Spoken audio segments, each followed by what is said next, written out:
The wizard studies में आप सभी लोगों का एक बार फिर से स्वागत है। आज एक ऐसा मुद्दा लेकर आया हूं जो लगभग सभी विद्यार्थियों की एक समस्या है और काफ़ी लंबे समय से इस चीज़ डिमांड आ रही थी कि इस पे कोई वीडियो बनाओ। इस मुद्दे पर कि लगातार पढ़ाई कैसे करें और पढ़ाई करने का तरीका क्या है, पढ़ाई पर फिर से ध्यान कैसे केंद्रित करें और पढ़ाई के तरीके और महत्व और पढ़ने की रणनीति का महत्व निर्धारित करना। यानी कि कई सारे ऐसे स्टूडेंट हैं जिनकी पढ़ाई कुछ दिन तो चल जाती है लेकिन लगातार चल नहीं पाती, जो कंसिस्टेंसी है वो ब्रेक हो रही है, जिसके कारण से उसे असफलता मिलती है। और पढ़ाई करने का तरीका क्या है, जिसको यूनिक वे कहा जाता है। यूनिक वे कौन सा है पढ़ाई का, और पढ़ाई पर फिर से ध्यान केंद्रित करने का मतलब कि कोई स्टूडेंट काफ़ी लंबे समय से पढ़ाई छोड़े हुए है तो वो अपना ध्यान दोबारा बैठता है तो फिर से कंसंट्रेट नहीं कर पाता। इस मुद्दे पर वो क्या करें और पढ़ने के तरीके क्या होने चाहिए और उसका महत्व क्या है, उस तरीके का महत्व क्या है, पढ़ने की रणनीति का महत्व क्या है, उसके बारे में डिटेल। तो आज इसी से संबंधित एक मुद्दा है जो लगभग सभी स्टूडेंट की समस्या है। तो चलिए आज देखते हैं इसी पे।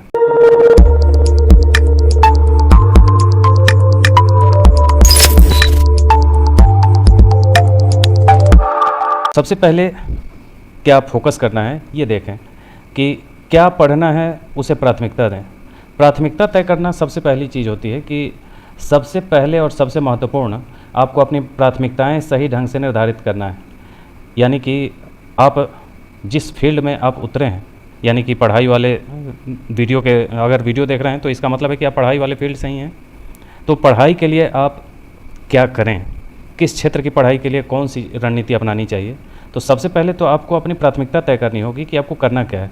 मान लीजिए आपको एसएससी, बैंक, रेलवे या छोटे वनडे एग्ज़ाम कहे जाते हैं वो, तो वनडे एग्ज़ाम क्वालिफाई करने हैं या आयोग वाले एग्ज़ाम क्वालिफाई करने हैं या इंजीनियरिंग या नेट या जो भी एग्ज़ाम आप क्वालिफाई करना चाहते हैं, तो सबसे पहले आप अपनी प्राथमिकता तय करिए।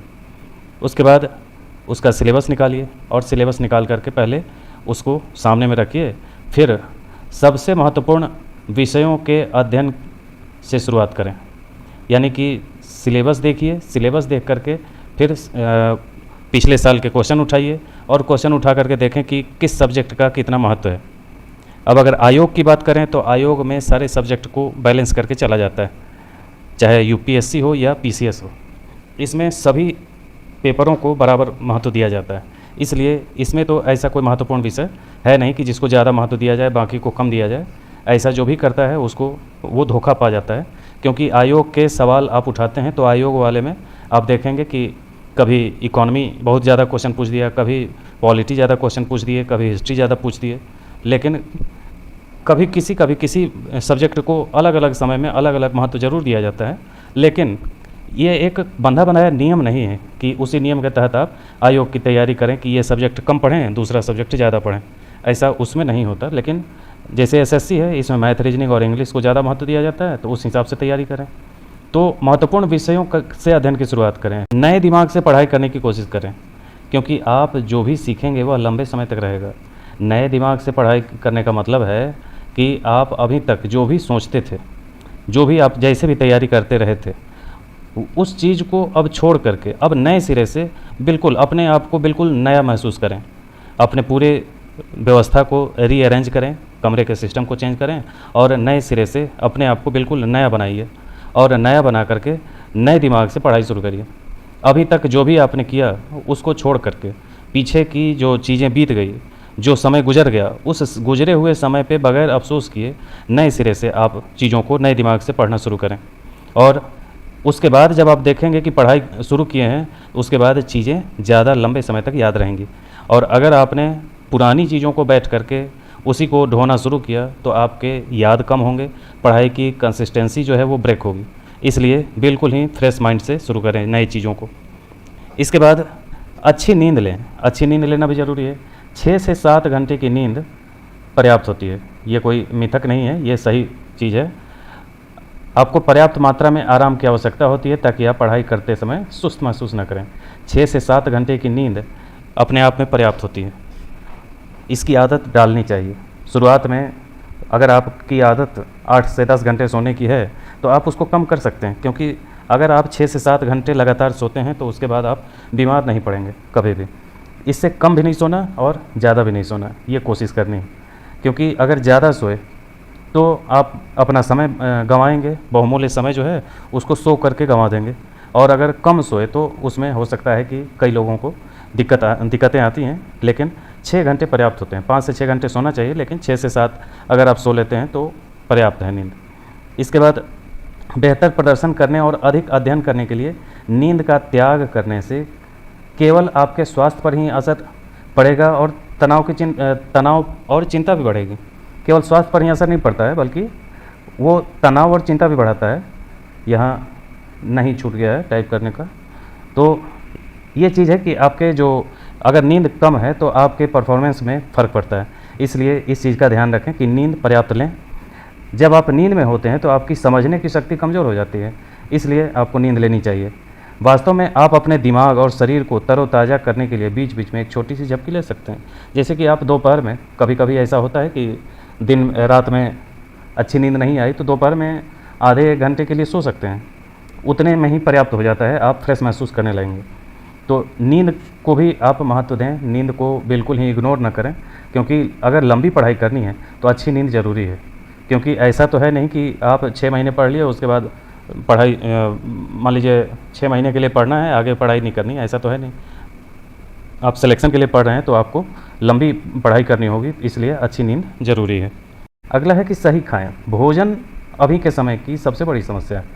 अधिकतम लोगों को जो मार्केट में तला भुना मिल रहा है, चाहे वो फिंगर हों या मोमोज हों या ढेरों प्रकार के नए नए भोज्य पदार्थ आ चुके हैं, जिसमें मैगी और नूडल्स टाइप की चीज़ें, बर्गर पिज़्ज़ा टाइप की चीज़ें, इस टाइप की चीज़ें अगर आप स्टूडेंट लाइफ में जी रहे हैं तो आपको इन सब चीज़ों से बचना चाहिए, क्योंकि ये आपको बहुत ही सुस्त बनाएंगे।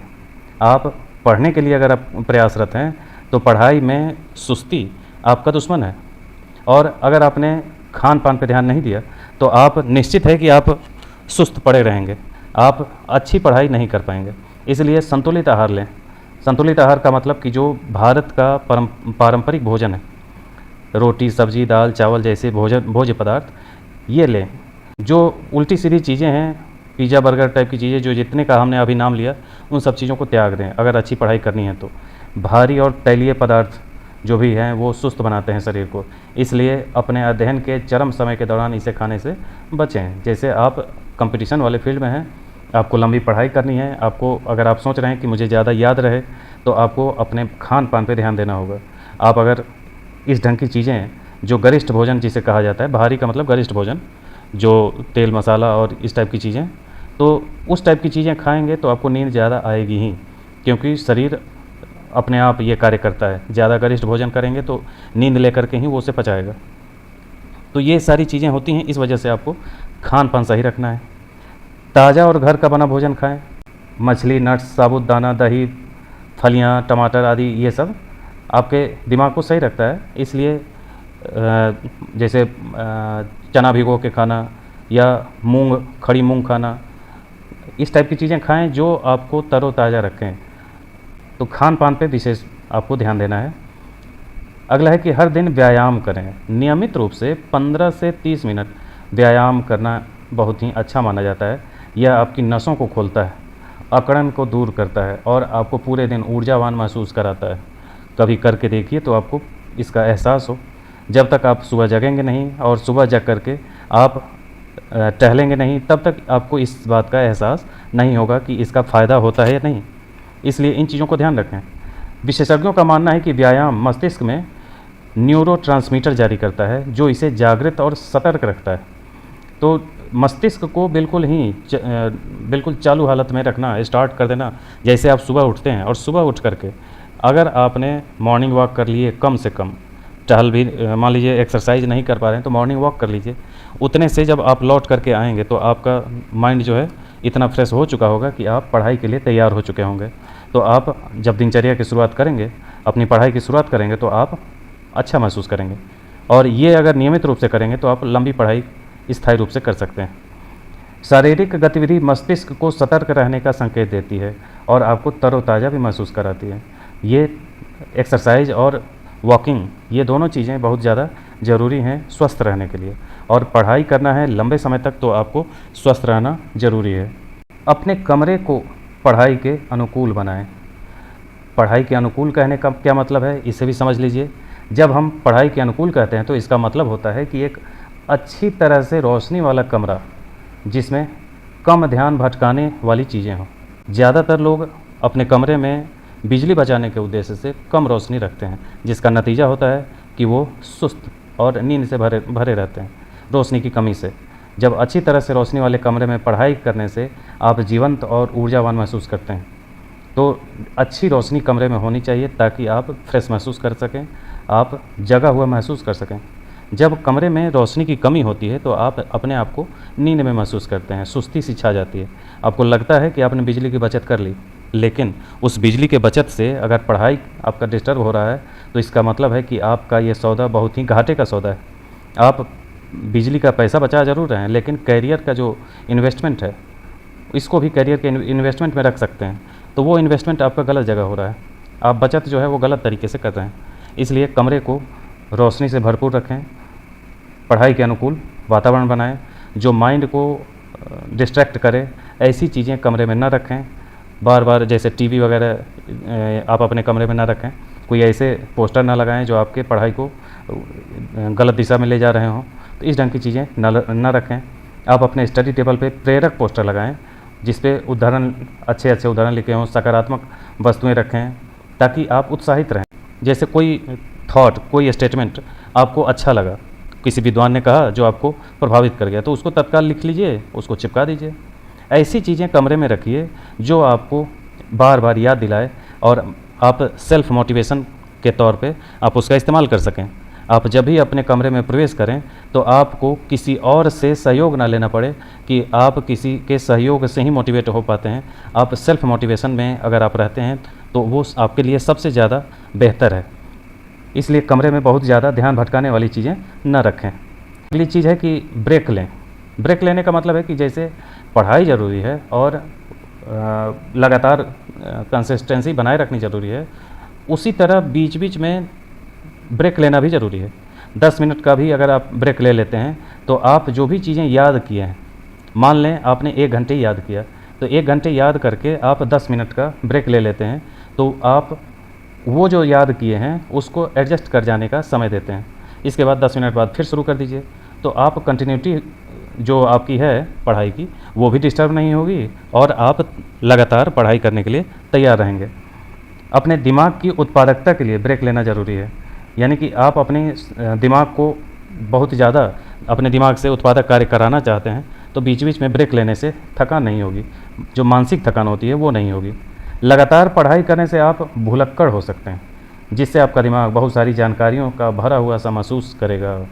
जैसे आप बिना ब्रेक के पढ़ाई करते हैं तो मान लें कोई चीज़ आपने पढ़ ली, फिजिक्स या केमिस्ट्री या कोई भी सब्जेक्ट आपने उठा लिया, हिस्ट्री ही उठा लिया, तो उसके जितने पॉइंट्स है उसको आपने याद किया है, तो लगातार हिस्ट्री भी याद किए, फिर उसके बाद ज्योग्राफी उठा लिए, उसके भी पॉइंट्स याद कर लिए। तो ये जो याद करना है इससे तथ्य का भंडार होता जाता है। और लगातार अगर आपने 2 घंटे कर लिया है तो आप 15 मिनट के लिए ब्रेक ले लीजिए। लेकिन अगर आप ब्रेक नहीं ले रहे हैं, लगातार 6 घंटे 8 घंटे पढ़ रहे हैं बिना बगैर ब्रेक लिए, तो आप लगातार याद किए कुछ समय बाद आप ज़्यादा से ज़्यादा 15 दिन बीतेगा, उसके बाद आपको लगेगा कि आपको पढ़ाई से ब्रेक लेनी चाहिए कुछ दिन के लिए। तो उसके बाद जब आप कुछ दिन का ब्रेक ले लेते हैं तो फिर दोबारा बैठने में आपको समस्या आती है। इसलिए ऐसी नौबत ना आ जाए कि आपको लंबा ब्रेक लेना पड़े और उस लंबे ब्रेक लेने के बाद आप फिर दोबारा बैठने में आपको दिक्कत हो, ऐसी नौबत ना आने दीजिए। इसलिए आप पढ़ाई करें तो 1 घंटे पढ़ाई करें, फिर 10 मिनट का ब्रेक लें, लेकिन उसे 10 मिनट ही रखने दें। 10 मिनट को आगे ना बढ़ाएं। ये नहीं कि 10 मिनट के लिए मोबाइल उठा लिए, 10 मिनट के लिए फेसबुक और व्हाट्सएप उठा लिए और उसी में लग गए, तो आप कितने घंटे आप उस पर गुजार देंगे, ये नहीं करना है। दिमाग को भटकाने वाली चीज़ें नहीं रखनी है, ये पहले ही कहें। तो ये चीज़ें आपको ध्यान देनी है। बेहतर नतीजों के लिए, ऊर्जा पाने और फिर से शुरू करने के लिए ब्रेक जरूर लेना चाहिए। इसलिए इन चीज़ों को याद रखें। ध्यान केंद्रित करने और लंबे समय तक अध्ययन करने के लिए हर चीज़ का संतुलित होना ज़रूरी है। इसलिए चाहे वह आपकी नींद का पैटर्न हो, खान पान की आदत हो, व्यायाम हो, आपको एक दिनचर्या और संतुलित बनाना चाहिए जो आपके मनचाहे स्कोर को प्राप्त करने में सक्षम बनाए। तो ये आपको ध्यान रखना है। प्राप्त करने योग्य अध्ययन कार्य निर्धारित करें। तो प्राप्त करने योग्य, ये बात आपको याद रखना है कि सबसे पहले आप अपने जो टारगेट बनाएं वो व्यवहारिक होना चाहिए। व्यवहारिक होने का मतलब है कि अगर आपने पढ़ाई शुरू की तो मान लें कि 10 दिन का टारगेट बनाए, तो या हफ्ते भर का मान लें, 1 हफ्ते का टारगेट बनाए, तो आपने हर दिन के हिसाब से, हर घंटे के हिसाब से टारगेट बनाया और आप पढ़ने बैठते थे 5 घंटे और टारगेट बना लिया 8 घंटे का। आपने सोचा कि 5 ही घंटे हम बैठ पाते थे, टारगेट बना लेंगे तो 8 घंटे बैठ लेंगे। तो ऐसा नहीं होता है। पहले आप जब शुरुआत कर रहे हैं तो 5 घंटे का ही टारगेट बनाइए, क्योंकि आपको 5 घंटे बैठने की आदत है। उसी को कंटिन्यू बनाइए पहले, क्योंकि आपकी कंटिन्यूटी की समस्या है। इसलिए पहले 5 घंटे का टारगेट बनाइए, फिर 1 हफ्ते लगातार आप अगर 5 घंटे पढ़ लिए तो उसको 6 घंटे का कर लीजिए या 5.5 घंटे कर लीजिए। तो 5 से 6 घंटे करिए, फिर 6 से 7, 1 घंटे, एक हफ्ते बाद फिर 7 से 8।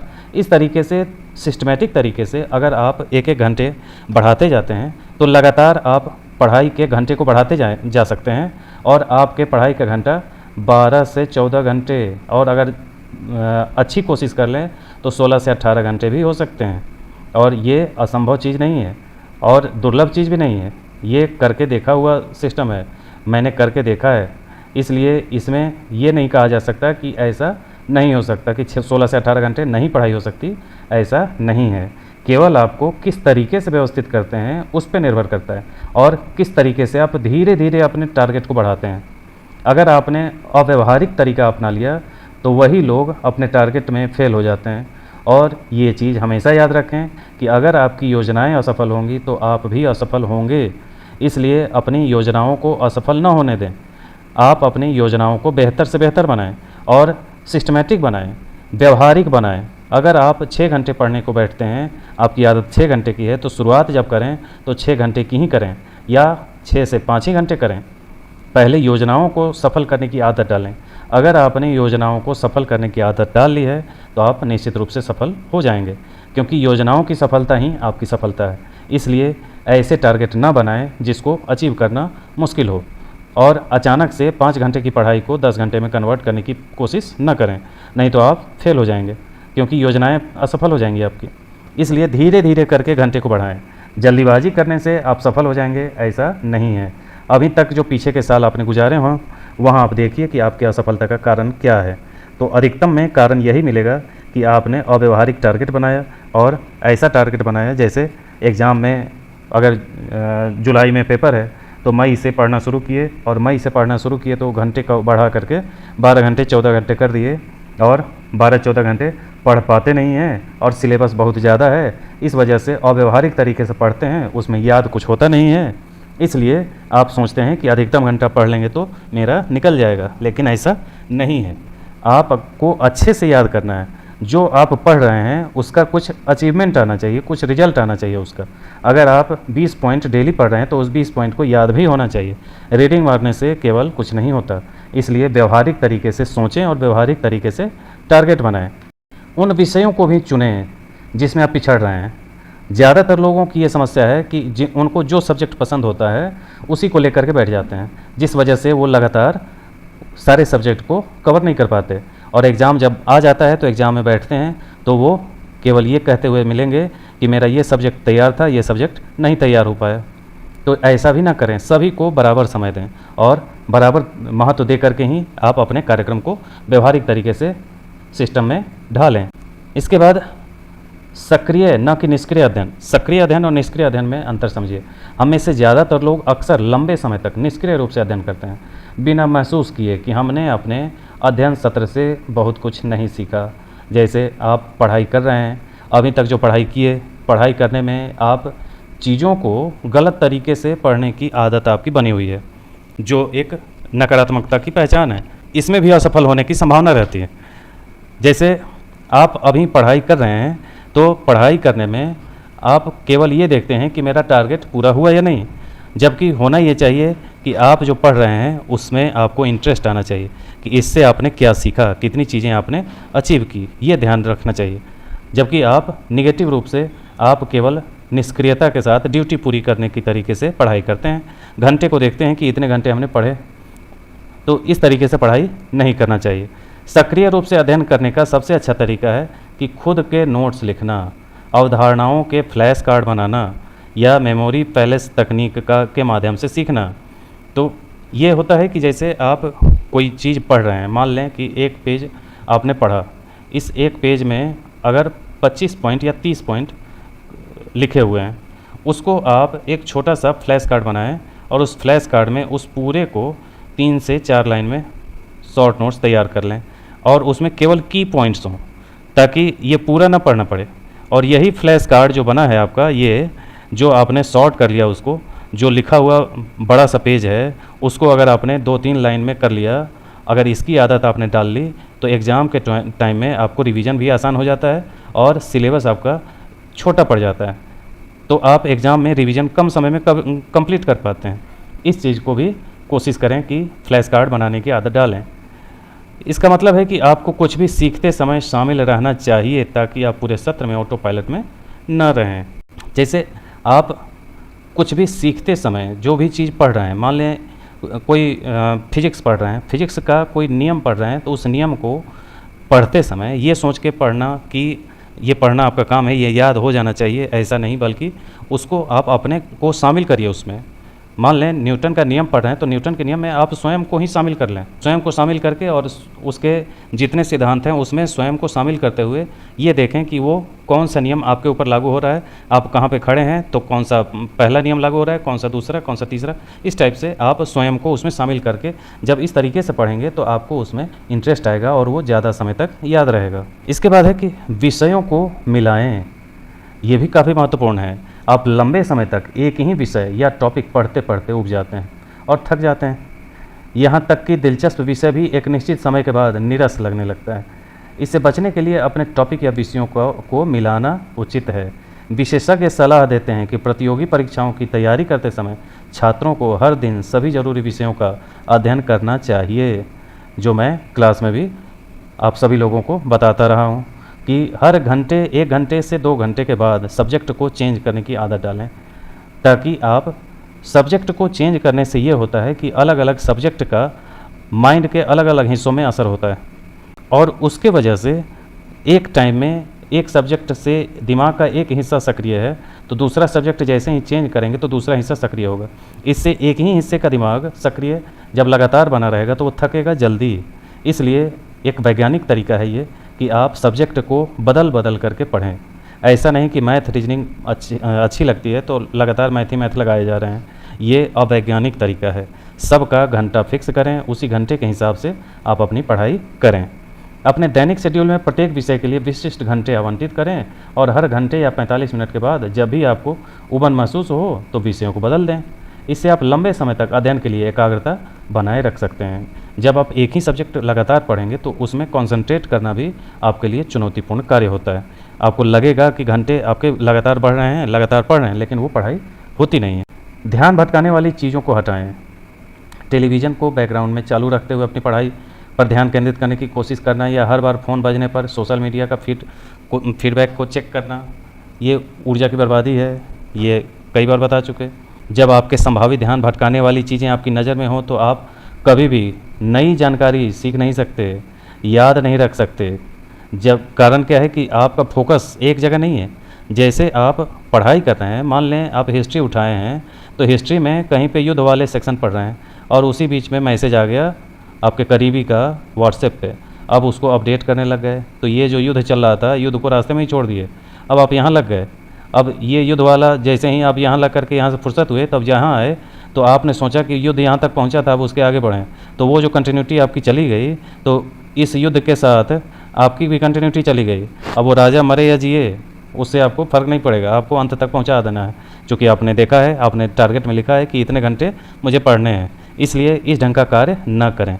लंबे समय तक पढ़ाई करने के लिए सभी तरह के ध्यान भटकाने वाली चीज़ों को हटाएं। पढ़ते समय अपना फ़ोन, टेलीविज़न बंद कर दें। अगर आप किसी और चीज़ से विचलित हो रहे हैं तो आप प्रभावी तरीके से सीखने के लिए उसे अपने साइट से हटा दें। लिखते हुए सीखें। शोध से पता चला है कि पढ़ाई करते समय आप सिर्फ पढ़ने का विकल्प चुनते हैं। ज़्यादातर लोगों में ये आदत होती है कि बड़े होने के बाद उनको लिखने में शर्म आती है, या पढ़ाई करते समय केवल कॉपी लिए या बुक लिए और पढ़ते रहे, उसी को पढ़ते पढ़ते अपना ये सोचे कि मुझे याद हो गया। जबकि अगर आपने पूरे को जितना आपने पढ़ लिया या रट लिया या समझ लिया, उसको अगर आपने बगैर बुक देखे बगैर कॉपी देखे लिख जब तक नहीं लेते तब तक वो आपका अपना नहीं बनता है। इसलिए पढ़ाई करते समय लिखने का भी विकल्प लें, इससे आप में सुस्ती नहीं आएगी। केवल आप पढ़ते रहेंगे जुबानी तो वो आप में सुस्ती धीरे धीरे आ जाएगी। नींद भी तभी आती है जब आप केवल पढ़ रहे होते हैं। अगर आप बीच बीच में पढ़ाई करते रहें और बीच बीच में लिखते रहें तो आपको नींद नहीं आएगी पढ़ाई के बीच में। मान लें हर आधे घंटे पे या 15-20 मिनट पे नियम बना लें कि इतना रट लिए, इसको अब बोल जाएंगे और बोल करके जुबानी कॉपी बंद करके बोल लें और बोलने के बाद उसको लिख लें। तो जब ये करने लगेंगे तो नींद भी गायब हो जाएगी। तो नींद से दूरी बनाने का ये साधन है। लिखने के कई फ़ायदे हैं, आपको नींद नहीं आएगी, आपको सतर्क बनाएगा और आपकी जानकारी को याद करने के लिए दिमाग को व्यस्त रखना होगा, जिससे यह सुनिश्चित होगा कि आपकी अवधारणाओं को अच्छी तरह से सीखा और समझा है। जो भी आपने चीज़ें याद करी हैं वो आपको लंबे समय तक याद रहेंगी अगर आप ये तरीका अपनाएंगे। तो अपने नोट्स को दोबारा लिखना पसंद नहीं करते हैं अगर आप, तो कुछ सवालों का अभ्यास करना, संख्यात्मक समस्याओं का हल करना बेहतर है। ऐसा करने से आपका दिमाग भी बेहतर रहेगा, नींद से भी लड़ेगा। जब नींद आए तो आप तत्काल सब्जेक्ट चेंज करें और अगले रास्ते पे चल दें। लंबे समय तक अध्ययन करने के लिए ध्यान केंद्रित रखने के लिए कुछ विज्ञान समर्थित सुझाव एवं तकनीक हैं। इसको देखिए। एक अध्ययन योजना बनाएं, उसका पालन करें। पढ़ाई करते समय सुखदायक पृष्ठभूमि वाले संगीत सुनें, यानी कि बहुत ही धीमी आवाज़ में आप सुखदायक गीत सुन सकते हैं। सैड सॉन्ग नहीं लगाना है, नहीं तो फिर वो नींद आएगी और भटकाव आ जाएगा। तो ये चीज़ ध्यान दें अगर सुनना है तो। वैसे तो कुछ भी ना चलाएं तो बेहतर है। बिना किसी व्यवधान के एक आदर्श अध्ययन स्थान तैयार करें, जो अभी बता चुके, अच्छी रोशनी वाला, अच्छा सिस्टम वाला। अपने शरीर को स्ट्रेच करें, कसरत करें और ब्रेक के दौरान थोड़ी सी सैर कर लें। टाल मटोल से बचें, सबसे बड़ी बीमारी है ये टाल मटोल। आज का काम कल पे, कल का काम परसों पे छोड़ना। छोटी छोटी उपलब्धियों के लिए खुद को पुरस्कृत करें। अपन जो भी उपलब्धि आ जाए उसमें खुशी मनाइए कि आपने इतने पॉइंट्स रट लिए, तो वही है पुरस्कृत करना। अपने ज्ञान को बढ़ाने के लिए समूह अध्ययन सत्रों में भाग लें, यानी कि ग्रुप डिस्कशन करें। जैसे आप 2 लोग 4 लोग मिल करके अपना ग्रुप बनाएं, जो भी चीज़ें याद हैं उसको आपस में सुनें। जटिल अध्यायों को छोटे छोटे विषयों में विभाजित करें। जो कठिन लग रहा है सब्जेक्ट उसको टुकड़े में बांट दीजिए और फिर याद करिए। एक बार में पूरा का पूरा न रटिए, तो नहीं तो याद नहीं होगा। तो जब टुकड़े में बांट देंगे तो वो जल्दी याद हो जाएगा। खुद को हाइड्रेटेड रखें, यानी कि भरपूर पानी वानी पिएं।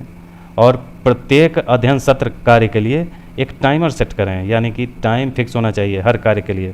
अब एक समस्या थी कि काफ़ी लोगों को टाइम टेबल बनाना नहीं आता, तो कैसे टाइम टेबल बनाएं, एक खाका हम बता दे रहे हैं। उसी के अनुसार अगर आप चाहें तो इसका स्क्रीनशॉट ले लीजिए और इसी को फॉलो कर सकते हैं, नहीं तो इसी टाइप से आप अपने तरीके से सब्जेक्ट को अरेंज कर सकते हैं। इसमें मैंने कोशिश किए हैं 11 घंटे का टारगेट बनाने का। जिसके पास पूरा दिन खाली है वो कम से कम 11 घंटे इस तरीके से पढ़ सकता है। तो सबसे पहले तो 5 बजे उठें, 5 बजे उठे 15 मिनट में सारा नित्य क्रियाक्रम निपट लिए।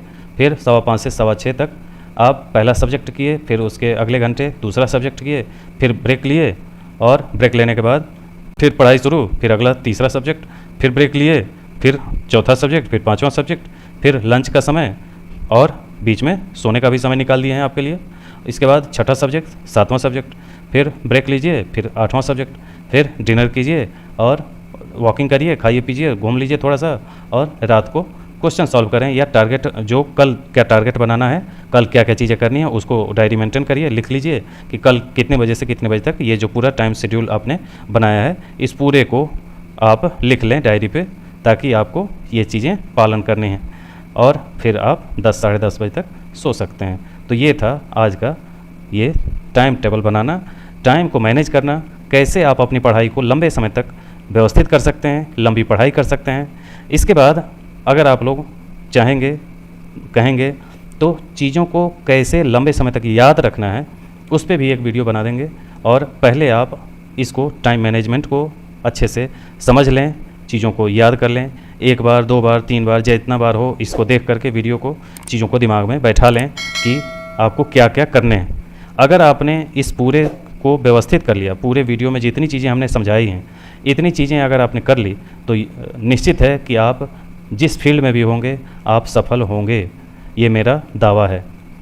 तो आज के लिए इतना ही। अगर कुछ भी और आपको जानना है तो आप कमेंट कर सकते हैं, जिस पे वीडियो बना दें। आज के लिए इतना ही, धन्यवाद।